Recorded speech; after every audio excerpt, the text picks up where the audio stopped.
नमस्कार, स्वागत है आपका अपने जिला में। मैं हूं लविशा सिंह। आइए नजर डालते अब तक की हेडलाइंस पर। सुबह से ही कमिश्नरी को छावनी में तब्दील कर ली गई। किसानों की महापंचायत को लेकर चारों तरफ के रास्तों पर पुलिस ने लगाई बैरिकेडिंग, लोगों को हो रही परेशानी। मेरठ पुलिस का गुड वर्क, आम आदमी की चोरी खोलने में नाकाम रहने वाली पुलिस ने 24 घंटे से कम समय में सर्राफा बाजार से 80 लाख की चोरी करने वाले चोर मुंबई से दबोचे। मेरठ साउथ स्टेशन पर लिफ्ट में फंसे 8 लोग, ऑक्सीजन की कमी से 2 लोग हुए बेहोश, तो भारतीय अस्पताल में कराया भर्ती, ऑथोरिटीज ने बैठाई जांच। नई मोहनपुरी के बीचों बीच सिपाही के बंद मकान को चोरों ने खंगाला, बहन से राखी बंधवाने परिवार के साथ गया था बाहर। सांसद अरुण गोविल ने सीएम के सामने हाईकोर्ट बेंच का मुद्दा उठाने के बाद पीएम को लिखा पत्र, कहा पश्चिम को जरूरत है हाईकोर्ट बेंच की मांग। हस्तिनापुर में बाढ़ का पानी कम, मुसीबत ज्यादा, बाढ़ के पानी में नहाने गया युवक लापता। और अब खबरें विस्तार से। किसानों की पहले से ही घोषित महापंचायत को लेकर सोमवार सुबह से ही कमिश्नरी को छावनी में तब्दील कर दिया गया। पुलिस प्रशासन ने महापंचायत को चारों तरफ से रास्तों पर पुलिस ने बैरिकेडिंग लगा दी है। कमिश्नरी पार्क पहुंचने वाले हर रास्ते पर बैरिकेडिंग के साथ पुलिस की व्यवस्था की गई है। किसी भी वाहन को कमिश्नरी पार्क पहुंचने नहीं दिया जा रहा है। आज किसानों की महापंचायत को लेकर व्यापक इंतजाम किए गए हैं। किसानों ने अपनी समस्याओं को लेकर पहले से ही महापंचायत घोषणा कर दी गई थी। ऐसे में यूरिया खाद से लेकर गन्ना मूल्य, बकाया गन्ना भुगतान, स्मार्ट मीटर के अलावा मेड़ा और आवास विकास में जो भूमि का अधिग्रहण होने वाला है उस पर चर्चा की जाएगी। इसे कहते हैं मेरठ पुलिस का गुड वर्क, जिसने 24 घंटे के भीतर ही 80 लाख की चोरी का खुलासा कर दिया। पुलिस ने सर्विलांस और सीसीटीवी कैमरों की मदद से पहचाने गए दोनों चोरों की लोकेशन मिलने के बाद महाराष्ट्र पुलिस से संपर्क किया, जिसके बाद महाराष्ट्र पुलिस ने मुंबई के बोरीवली स्टेशन से दोनों शातिर चोर सौरभ तानाजी और मोहन पवार को गिरफ्तार कर लिया और पकड़े गए आरोपियों के पास चोरी का माल बरामद कर लिया। पुलिस के खुलासे के बाद जहां सर्राफा व्यापारी खुश है, तो वहीं गोल्ड रिफाइनरी के मालिक सतीश सलाखों ने कहा thank you Meerut police. Master colony में रहने वाले सतीश सालुखे की कागजी बाजार रबड़ी वाली गली में मराठा गोल्ड रिफाइनरी के नाम से दुकान है। शनिवार रक्षाबंधन वाले दिन सतीश दोपहर में दुकान बंद कर घर चले गए।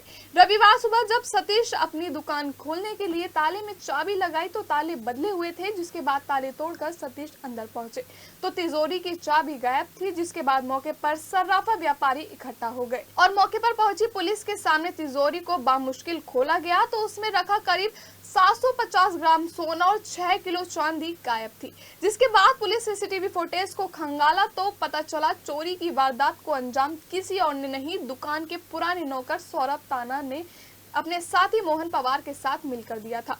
चोरी की वारदात को अंजाम देने के बाद दोनों ने दुकान पर दूसरे ताले इसलिए लगा दिए जिससे जल्दी से किसी को शक न हो और वो भागने में कामयाब हो जाए। लेकिन उन्हें ये क्या पता था कि खाकी के हाथ भी बहुत लंबे हैं। पुलिस को सीसीटीवी फुटेज के आधार पर सर्विलांस की मदद से उनकी लोकेशन मिल गई। पता चला कि दोनों गोल्डन टेम्पल ट्रेन से मुंबई जा रहे हैं, जिसके बाद एसपी सिटी आयुष विक्रम सिंह ने मुंबई में महाराष्ट्र पुलिस को सूचना दी। जिसके बाद महाराष्ट्र पुलिस ने बोरीवली स्टेशन से दोनों चोरों सौरभ ताना और मोहन पवार को गिरफ्तार कर उनके पास से चोरी का सारा माल बरामद कर लिया है। बता दें कि रिफाइनरी मालिक सतीश ने सौरभ को अप्रैल में नौकरी से निकाल दिया था।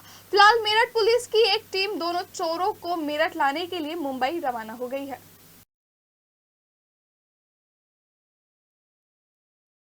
80 लाख की चोरी का खुलासा करने के लिए मेरठ पुलिस मेरठ से हवाई जहाज से मुंबई पहुंच जाती है, लेकिन नई मोहनपुरी में चोरी कंट्रोल नहीं हो पाती। सिविल लाइन थाना क्षेत्र के न्यू मोहनपुरी में बुलंदशहर के सिकंदराबाद के रहने वाले सिपाही तरुण कुमार यहां किराए के मकान में रहते हैं, तो वहीं प्रसिद्ध अधिवक्ता का भी मकान है। रक्षाबंधन पर सिपाही तरुण अपने परिवार के साथ बहन से राखी बंधवाने के लिए बुलंदशहर गए हुए थे, लेकिन जब घर वापस लौटे तो मकान के ताले टूटे हुए थे और घर का सामान बिखरा हुआ था। गाजियाबाद में तैनात सिपाही तरुण ने बताया कि चोर करीब 90,000 रुपए और 2.5 लाख रुपए की ज्वेलरी चोरी करके ले गए हैं। बता दें कि पिछले एक हफ्ता में मोहनपुरी में 3 मकानों में चोरी हो चुकी है। सिपाही तरुण ने अज्ञात चोरों के खिलाफ तहरीर देते हुए कार्यवाही की मांग की है। लगातार आए दिन चोरी की घटनाएं यहाँ बढ़ती जा रही हैं। कभी साइकिल चोरी कर ले जाते हैं, कभी मोटर चोरी ले जाते हैं, कभी घरों में से ज्वेलरी कर ले जाते हैं। इस तरह की घटना होती। कल भी ये परिवार यहाँ रहता है किराए पर, तो ये क्या अपने गाँव गए हुए थे ये लोग, तो रात के समय में हम ये भी शाम के टाइम कल आज वापिस आए अपने घर पर, तो इन्होंने देखा इनके घरों के ताले टूटे पड़े हैं। जब इन्होंने अंदर घुसकर देखा तो इसकी उन्होंने सूचना फिर पुलिस को और हम लोगों को दी। हम लोगों ने आकर देखा तो यहाँ पर सब इनके ताले तोड़ रखे थे और उनके जो थे लाखों रुपए मतलब ज्वेलरी वगैरह कैश वैश वो सब लोग लूट कर यहाँ से ले गए। तो हम लोगों ने उसकी जानकारी बाद पता करा तो 12 बजे की हमें रिकॉर्डिंग में वो पहले आता है, रेकी करता है, उसके बाद 3 बजे फिर वो दोबारा आता है और उसे ताले वाले तोड़कर सब वो लेके यहाँ से चले जाता है। रैपिड रेल के मेरठ साउथ स्टेशन पर तकनीकी खराबी की वजह से 8 से ज्यादा लोग लिफ्ट में फंस गए। इसी चीख पुकार मच गई। लिफ्ट ग्राउंड फ्लोर से ऊपरी मंजिल पर जाते वक्त बीच में ही फंस गई। लिफ्ट के भीतर लिखे इमरजेंसी नंबर पर लोगों ने फोन किया तो उठा नहीं। सीसीटीवी कैमरों से इशारा किया तो भी कोई मदद नहीं मिली। लिफ्ट में बच्चे और महिलाओं की चीख पुकार शुरू हो गई। एक महिला बेहोश भी हो गई। लिफ्ट मौजूद एक शख्स ने पुलिस हेल्पलाइन पर फोन मिला दिया और फिर पुलिस मेरठ साउथ स्टेशन पर पहुंच गई। पुलिस ने कड़ी मशक्कत के बाद इलेक्ट्रिशियन की मदद से लिफ्ट में फंसे लोगों को बाहर निकाला। महिला पुलिस ने लिफ्ट में फंसे बच्चों को संभाला और घबरा रही महिलाओं को पुलिस ने ढांढस बंधाया। पुलिस कर्मी ने जैसे तैसे स्थिति संभाली और लिफ्ट में फंसे लोगों ने बाहर निकलकर राहत की सांस ली।